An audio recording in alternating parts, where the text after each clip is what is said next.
I watched Mr. McMahon on Netflix today.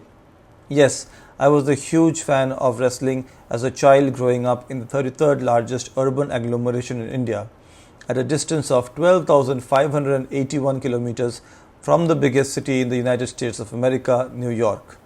So despite wrestling being a distinctly American product, it was still able to appeal to a person like me. In fact, I remember wrestling was the first thing on television I was genuinely addicted to. I can still remember not being able to fully recover from missing out on the opportunity of watching the televised broadcast of the six-man Hell in a Cell Armageddon match because it coincided with New Year's Eve celebration featuring some of the biggest superstars from the Hindi film industry. Long story short, I was a big wrestling fan.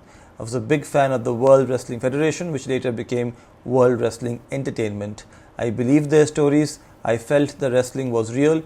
Even when I found out that the results of the matches were predetermined, I wanted them to be predetermined to favor the superstars I was rooting for. My disillusionment only started when I started witnessing big stars like Stone Cold Steve Austin and The Rock leaving. It seemed from the perspective of a fan like me, I was more invested in their stories than the wrestlers themselves. Slowly, wrestling became more boring and I became less young. Every once in a while, I would still check back in to find out some highlights like the end of the streak at WrestleMania or The Rock returning to fight John Cena twice. Now that you know how much I like the world of wrestling, imagine how happy I was to find out that there are dedicated independent YouTube channels that only talk about wrestling. I could do so too, and maybe one day I'll start a channel like that. Check your local listings. It cannot be claimed with any degree of seriousness that I was the only person who liked wrestling.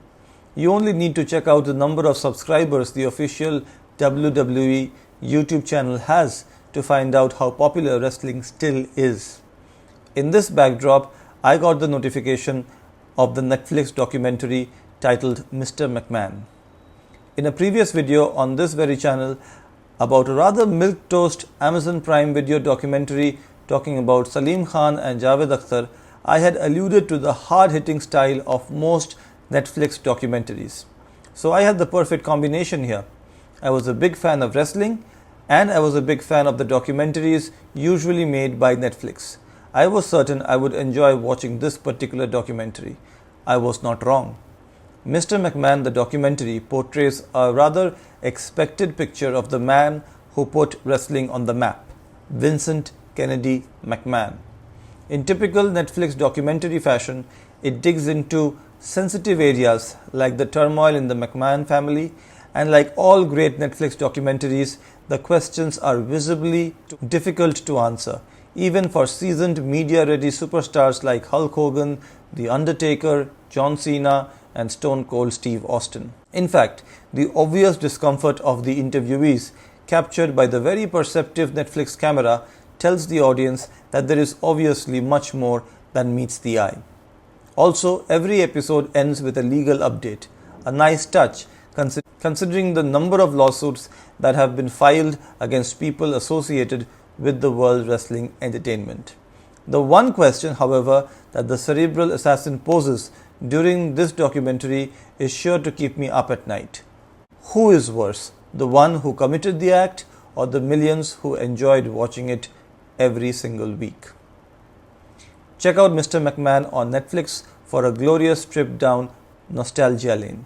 Thank you for watching this video. I hope you liked it. Take care, bye bye, and please don't forget to be awesome.